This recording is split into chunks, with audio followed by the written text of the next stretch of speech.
Hello TNPSC officers, இன்றைக்கி நம்ம பார்க்கக்கூடிய சென்ட்ரல் கவர்மெண்ட் ஸ்கீம் என்ன அப்படின்னா மிஸ்டி திட்டம் பற்றி தான் பார்க்க போகிறோம். சரிங்களா? ஆல்ரெடி நம்ம central government schemes, Tamil Nadu schemes இது தொடர்பாக வீடியோ தொடர்ந்து அப்லோட் பண்ணிகிட்ருக்கோம். சரிங்களா? பிளேலிஸ்ட் இருக்குது, செக் பண்ணி பாருங்கள்.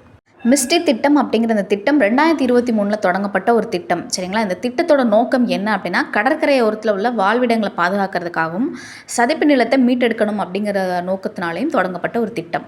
இந்த திட்டம் 5 ஆண்டுகளுக்கு செயல்படுத்தப்பட்ட ஒரு திட்டமாக இருக்குது. அதாவது 2023 28 வரைக்கும் இந்த திட்டம் செயல்பாட்டில் இருக்கும். சரிங்களா?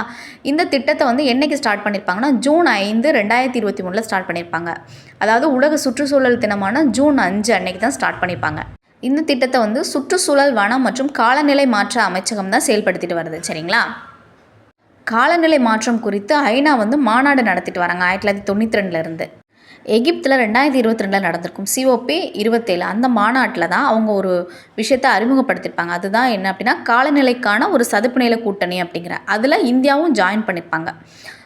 இதன் பின்னணியில் தான் சென்ட்ரல் கவர்மெண்ட் மிஸ்டி திட்டத்தை உருவாக்கியிருப்பாங்க. சரிங்களா? இதன் அடிப்படையில் தான் 11 மாநிலம், 2 யூனியன் பிரதேசம் அதில் உள்ள அந்த சதுப்பு நில சுற்றுச்சூழல் அமைப்புகளை மீட்டெடுத்து அதை பாதுகாக்கணும் அப்படிங்கிறதுல இந்த திட்டம் கவனம் செலுத்திட்டு வருது. சரிங்களா? இந்த சதுப்பு நிலத்தை பாதுகாக்கிறது மூலமாக நம்ம சுற்றுச்சூழலுக்கு பாதிப்பு எதுவும் ஏற்படாதவாறு இந்த கார்பன் பிரித்தெடுத்தல் இந்த மாதிரி செயல்கள்லாம் சிறப்பாக நடைபெறுகிறது. அது மட்டும் இல்லாமல் கடல் மட்ட உயர்வையும் கண்ட்ரோல் பண்ணி கடலோரத்தை நம்ம பாதுகாக்கலாம். சரிங்களா? இந்த திட்டம் உங்களுக்கு புரிஞ்சிருக்கும்னு நினைக்கிறேன். தொடர்ந்து நம்ம சேனலை கண்டினியூஸாக ஃபாலோ பண்ணுங்கள். அப்போ தான் உங்களுக்கு ஒரு கண்டினியூஷன் இருக்கும். சரிங்களா? தேங்க்யூ.